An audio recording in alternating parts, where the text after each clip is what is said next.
la diferencia que hay entre coberturas en autos? Hay tres coberturas principales en auto. La primera es la que nos piden por ley a todos, que se llama RC, o sea, responsabilidad civil. Todos, en teoría, que tienen un auto en la Ciudad de México o en México, tienen que tener esa cobertura.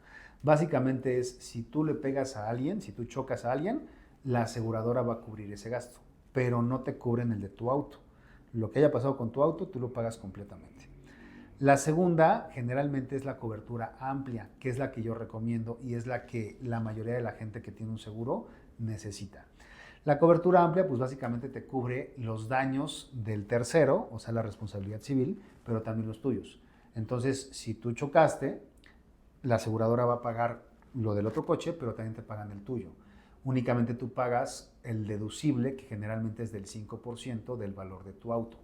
Por ejemplo, si tu auto vale 100,000 pesos, pues vas a pagar 5,000 pesos de deducible. Si fue un rayoncito, que a lo mejor te va a salir en 1,000 pesos, pues obviamente te sale más barato no cobrar con la aseguradora. Y la tercera cobertura son las coberturas, digamos, de alta gama o premium, que generalmente te incluyen algunas coberturas como sustitución de auto, es decir, si tu auto se chocó y se está reparando en el taller, te dan un auto sustituto. Algunas compañías te dan, por ejemplo, los cristales. En compañías como GNP, esa cobertura ya viene integrada, ¿no? O sea, no te la cobran adicionalmente. Pero bueno, cada aseguradora en realidad tiene sus fortalezas y sus debilidades, pero estas son, digamos, beneficios adicionales para que tengas una experiencia más cómoda en caso de un siniestro.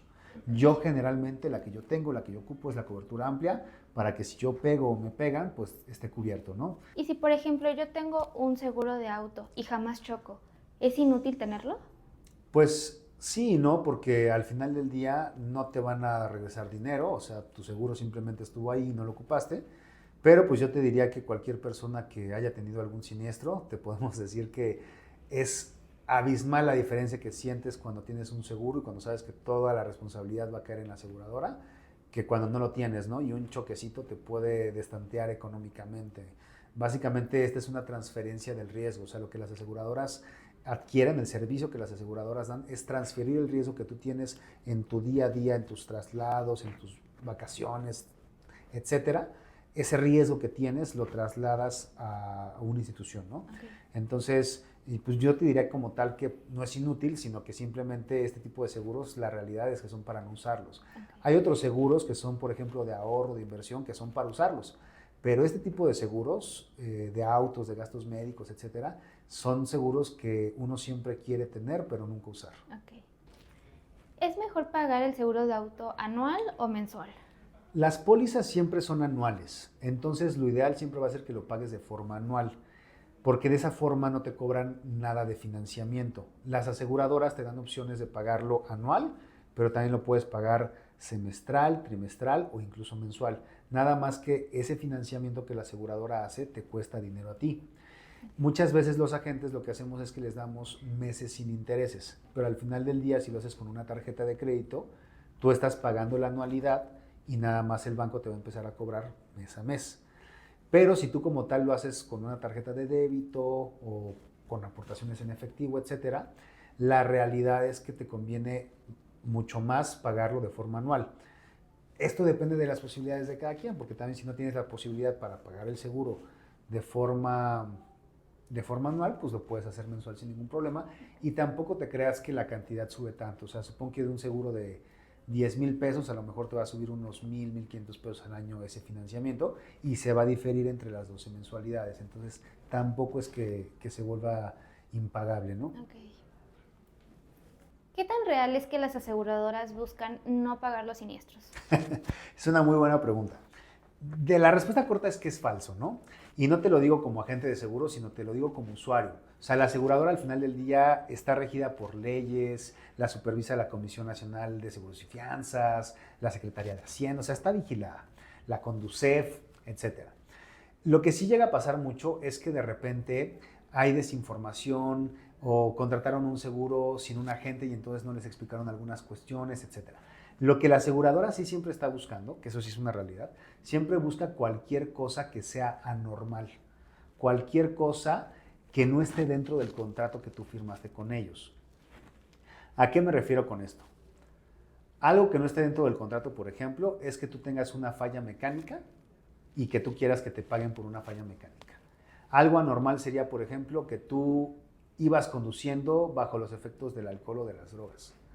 Algo anormal sería, por ejemplo, que tú no tengas un permiso de conducir por parte de la autoridad y que tú estés conduciendo un coche sin ese permiso. Porque cuando tú aseguras el coche, se da por hecho que tú tienes permiso legal para conducir. El tema de los fraudes y con las aseguradoras es el pan de cada día. Que tú tengas un coche que ya te chocaron, contrates un seguro y a las 2 semanas digas, ay, ¿qué crees? Me acaban de chocar. O sea, las aseguradoras están súper pendientes de todo ese tipo de cosas. Por ejemplo, con las lluvias pasa algo muy interesante. Hay algo que se llama agravamiento del riesgo. Agravamiento del riesgo es cuando existe un riesgo que estaba ahí, pero que tú provocaste que fuera un riesgo mayor. Por ejemplo, cuando se inunda, están estos bajopuentes inundados y tú decides pasar ahí, tú estás agravando el riesgo. Si tú te detienes y entonces la lluvia empieza a subir y tu coche se inunda, entonces la aseguradora te va a cubrir. Pero si la aseguradora en ese tipo de siniestros demuestra que tú fuiste el que quiso pasar y te quedaste atorado por querer pasar, entonces ahí no te van a pagar. Lo que hay que entender es que la aseguradora tiene un contrato establecido, son contratos que ya están escritos para todos, prácticamente se llaman contratos de adhesión, y si tú estás dentro de ese contrato, te van a pagar. Si tú no estás dentro de ese contrato, la aseguradora va a hacer todo para no pagarte. Okay. Las aseguradoras, velo como una especie de bolsitas en las que tienen tu siniestro de auto. Por ejemplo, si tú cuando llega el ajustador determina que todo está normal, que venías conduciendo bien y fue un accidente o una imprudencia, algo por el estilo, no pasa nada, te van a meter en la bolsita de los que les pagan. Entonces simplemente la aseguradora mete el trámite y te pagan.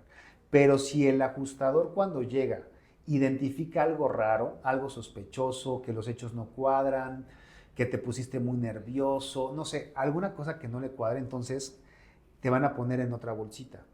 Por ejemplo, me tocó un cliente que se puso nervioso y que dio otro nombre.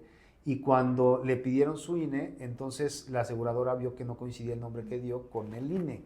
Entonces lo metieron a otra bolsita, lo investigaron y por alguna razón determinaron que no iban a pagar. Entonces, ese tipo de casos llegan a suceder cuando tú tratas de hacer algo que está fuera de la reglamentación. O sea, si desde el inicio te ponen en la bolsita de los que están dentro de las reglas, el siniestro pasa y te pagan. Si te ponen desde el principio en la bolsita en la que no está dentro de las reglas, la aseguradora va a investigar a fondo y va a hacer todo lo posible por no pagarte porque la aseguradora lo toma como que acaban de identificar que estás haciendo o un fraude o que tienes alguna información que estás dando a medias o alguna cosa por el estilo.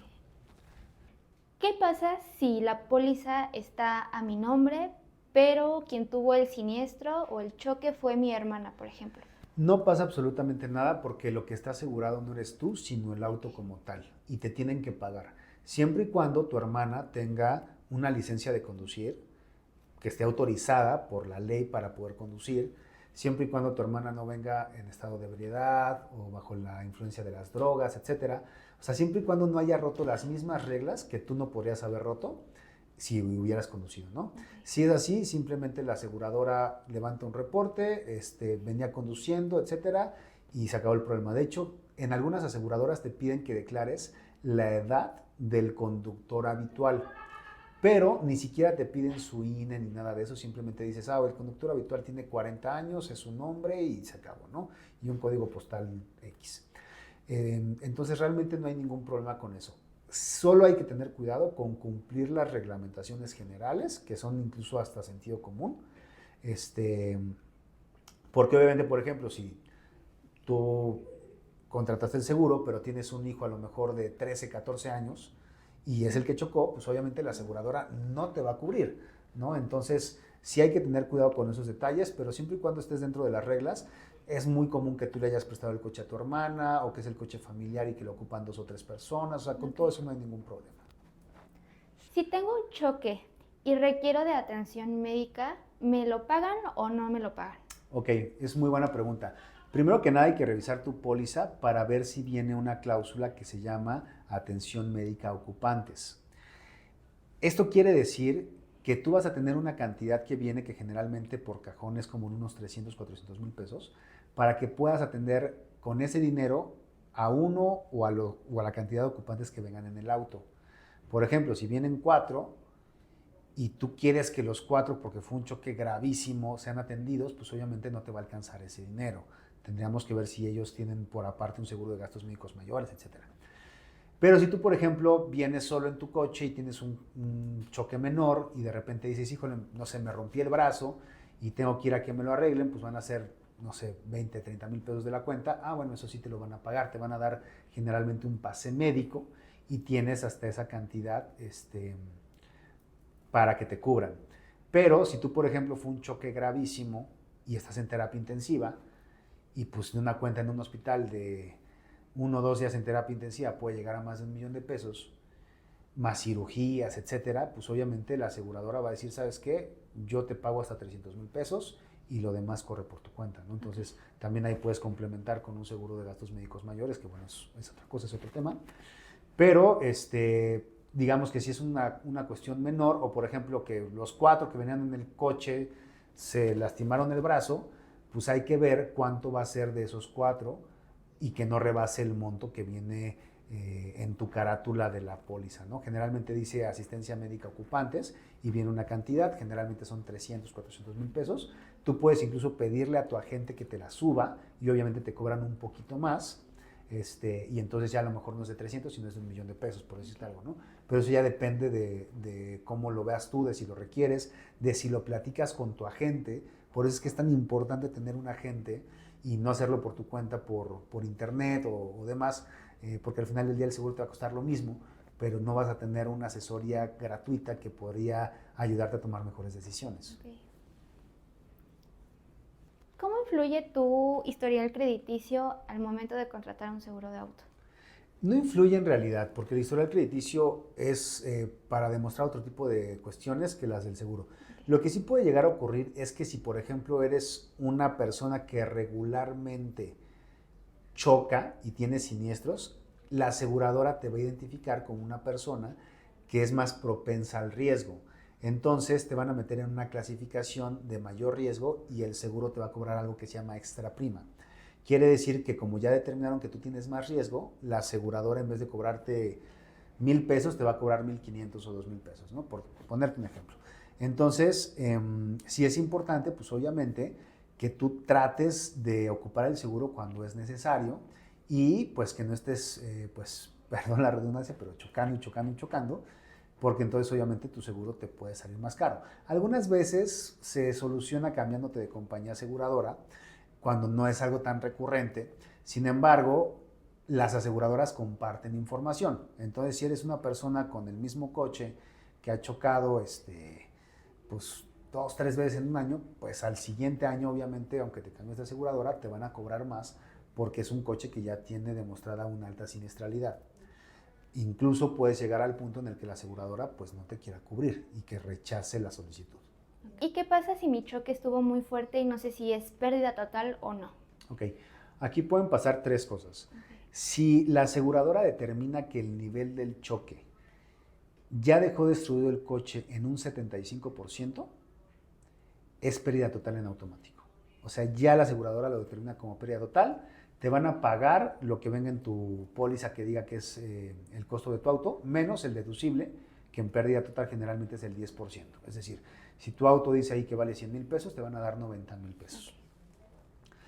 Punto número 2, si el auto tiene una siniestralidad de entre el 50 y el 75%, tú como usuario puedes decidir si quieres que sea pérdida total o si quieres que te reparen el auto, siempre y cuando pues tenga compostura. Por eso es que está entre el 50 y el 75. Pero tú puedes decir, ¿sabes qué? Ya va a quedar muy dañado, esta frase de que va a quedar descuadrado que mucha gente usa. Entonces tú puedes decir, yo quiero que mi auto, que ya tiene un 50% de daño, ya sea pérdida total. Y número 3, tú puedes elegir que la aseguradora te dé el auto y te dé una cantidad que negocies con la aseguradora para repararlo. Entonces, ya eso va a depender de ti si tú consideras que eso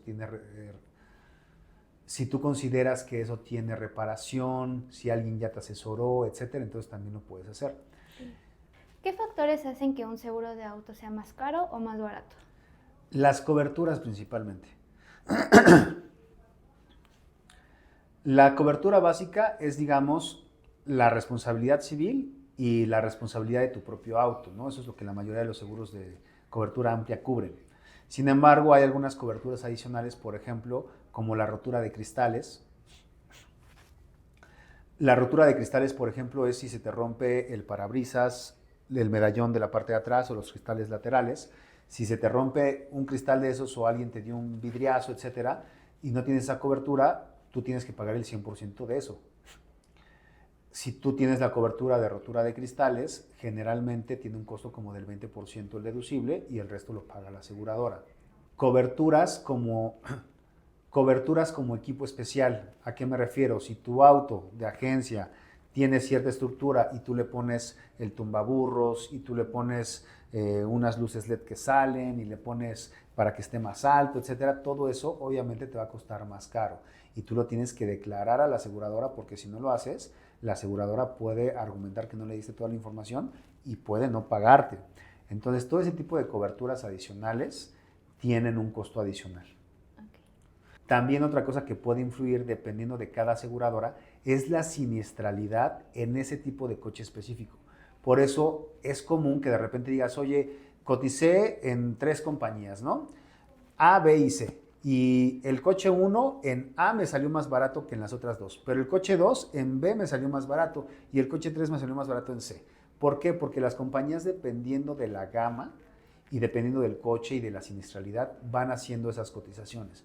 Entonces hay veces que te sale más barato con una compañía y hay veces que te sale más barato con otra, porque esa compañía tiene experiencia con los Jetas 2016 que tienen alta siniestralidad. Entonces, para que tú tu Jetta lo asegures con esa compañía, te van a cobrar más caro.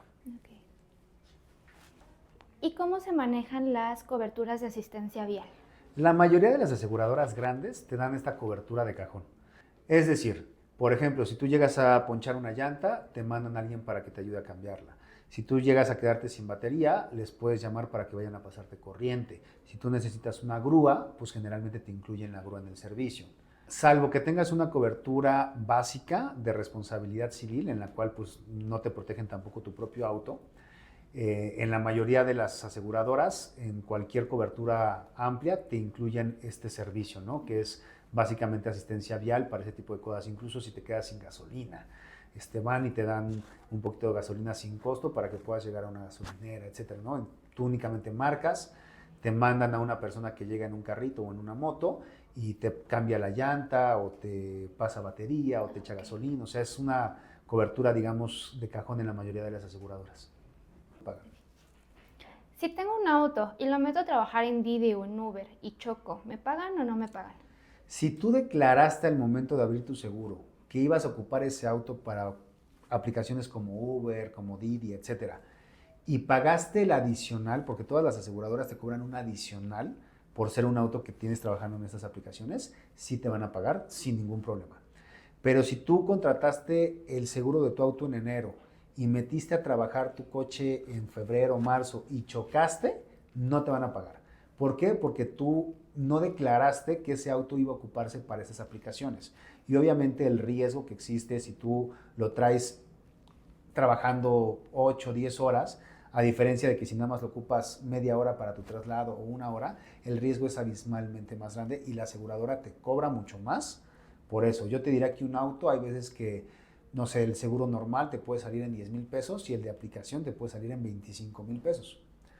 Y si tú no lo declaraste, la aseguradora lo toma como una falsa declaración y con eso argumenta que no te va a pagar y no te pagan. Y además, si tú te vas a la Conducef, le van a dar la razón a la aseguradora. Entonces, si tienes un auto de aplicación, lo mejor que puedes hacer es declararlo y pagar lo que tienes que pagar, porque las aseguradoras hoy en día tienen muchas formas de investigar si tu auto está en esas aplicaciones. Entonces, ¿para qué arriesgarse lo más por lo menos, no? Puedes pedir incluso un seguro más básico, con menos coberturas, etcétera, pero sí declarándolo porque te expones más a ti que lo que expones a la aseguradora.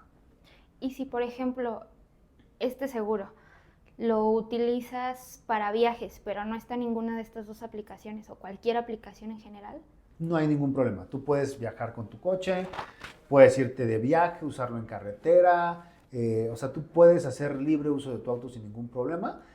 Pero pues digamos que la diferencia entre que te vayas de viaje, que es una actividad que haces normalmente, o aunque tú por tu trabajo digas, no, pues yo viajo un chorro y ocupo mi coche para viajar, no hay ningún problema. Pero si tú eres una persona que está en estas aplicaciones, las aseguradoras tienen eso ya demasiado regulado porque tienen una incidencia de choques mucho más alta que un coche normal.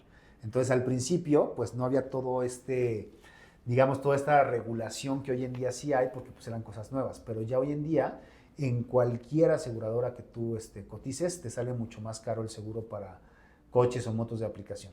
¿Y si son estos taxis que se usan justo para trasladar personas de un lugar a otro? Sí, bueno, los taxis también tienen obviamente un costo diferente, por ejemplo, un Aveo. Un Aveo de uso particular tiene un costo y un Aveo que es usado como taxi tiene un costo totalmente diferente. Igual es mucho más elevado pues, que el del particular, ¿no?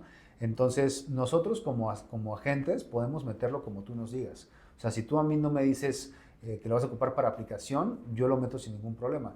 El problema va a venir a la hora del siniestro. Y muchas veces que eso desafortunadamente pasa más de lo que quisiéramos, dices, oye, yo te estoy ofreciendo un seguro que cuesta 10,000 pesos y el otro te lo ofrece en 7,000. Pero ¿sabes qué pasa? Que el otro no está declarando que va a ser para una aplicación. Y a lo mejor no pasa nada y no chocas y Dios te está cuidando muchísimo y no pasó nada. Pero si el día de mañana sí llegas a chocar y quieres cobrar y cuando el ajustador llegue e identifica que tú eras chofer de Uber o de Didi o de alguna de estas y no lo declaraste, no te van a pagar. Entonces se vuelve un problema muy grave porque muchas veces el usuario ni siquiera lo sabe. Entonces lo declara, se siente confiado de que van a pagar, etcétera, y a la hora de la hora pues no le pagan, ¿no? Entonces se vuelve un problema que puede llegar a desestabilizarte económicamente fuertísimo. Okay. Y si, por ejemplo, mi auto o mi camioneta lo utilizo para negocio, ¿lo tengo que declarar? ¿Cómo lo declaro? Mira, si es un coche que tú ocupas para trasladarte y lo ocupas para tu negocio de esa forma habitual, no tienes que declarar nada. Pero si tú, por ejemplo, en tu camioneta trasladas equipo o trasladas, por ejemplo, baterías o trasladas algún tipo de carga de forma regular, sí lo tienes que declarar. Porque entonces se contempla como un auto que es usado para un micronegocio, se le llama. Quiere decir que el auto corre otro tipo de riesgos porque, por ejemplo, si una camioneta que viene cargando baterías que son flamables llega a chocar, hay un riesgo de que esto pueda implosionar, ¿no? Entonces, obviamente, eso tiene un riesgo mayor y la aseguradora, para que te cubra ese tipo de riesgos, tiene que saberlo. Entonces, si tú no lo declaras o llevas algún otro tipo de carga y tú no lo declaras, entonces la aseguradora dice, ¿por qué llevaba, por ejemplo, en una camioneta que aguanta, no sé, 100 kilos, él llevaba 120, ¿no? Cuando el promedio de esas camionetas es menor y entonces determinan que tú estabas ocupando la camioneta para otros fines y entonces pueden no pagarte. Entonces, lo ideal es que si tu auto lo vas a ocupar para tu trabajo como traslado, como una herramienta, digamos, que te ayuda para llegar a una reunión, etcétera, no hay ningún problema. O si, por ejemplo, tienes, no sé, pues de repente llevas sándwiches porque vendes en alguna escuela o alguna cosa por esta, pues la verdad es que tampoco hay mayor problema.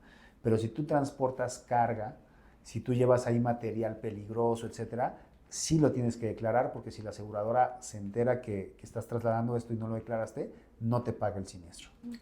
¿Y qué tengo que hacer si mi auto o camioneta sí lo voy a ocupar para un negocio? Declararlo. Muchas veces ni siquiera te van a cobrar nada adicional. Simplemente lo declaras. Si la aseguradora dice, bueno, pues lo ocupa, por ejemplo, porque vende sándwiches, ¿no? O porque vende tortas afuera de una escuela, etcétera. No hay ningún problema porque no hay ningún riesgo. Pero, por ejemplo, si tú ocupas tu camioneta para traslados de material, de mercancía, etcétera, incluso se clasifican por el tipo de carga que llevas. Si es una carga que tiene un nivel de riesgo bajo, si es una carga que tiene un nivel de riesgo medio, si es una carga que tiene un nivel de riesgo alto, que generalmente son las que son inflamables. Entonces, lo que tienes que hacer es declararlo, declarar tal cual para qué actividad se va a hacer y con eso no vas a tener ningún problema. Si la aseguradora dice, ¿sabes qué? Eso no representa ningún riesgo, te va a cobrar lo mismo. Si la aseguradora determina que eso sí implica un riesgo, entonces te va a cobrar un adicional. Pero a la hora del siniestro no vas a tener ningún problema. Okay. ¿Y puedo asegurar un camión de carga, por ejemplo? Sí, o sea, realmente puedes asegurar camiones de carga, trailers, autobuses, sean del servicio público o privado, autos de todo tipo, incluso tractores, por ejemplo, Ok. para el tema de agricultura. Puedes hacerlo de forma individual o colectivos, a partir de 5 autos ya consideran que es un colectivo y entonces te sale un poquito más barato. No sé, realmente tú puedes asegurar cualquier automotor que quieras, motocicletas. Hay un tema con las nuevas motocicletas eléctricas, Las chinas. las chinas, que ya hoy en día mucha gente tiene de esas, pero esas fíjate que por alguna razón no son asegurables casi por ninguna aseguradora. Yo hasta ahorita no he encontrado aseguradoras que quieran cubrir ese riesgo porque es un híbrido entre un patín del diablo, que así están consideradas y están dadas de alta, y una motocicleta. Entonces las aseguradoras, por lo menos hasta ahorita, no han tomado ese riesgo. En el futuro, si esto sigue creciendo, lo más probable es que abran estos seguros para ese tipo de vehículos, pero al día de hoy esos son vehículos específicos que no aseguran las aseguradoras.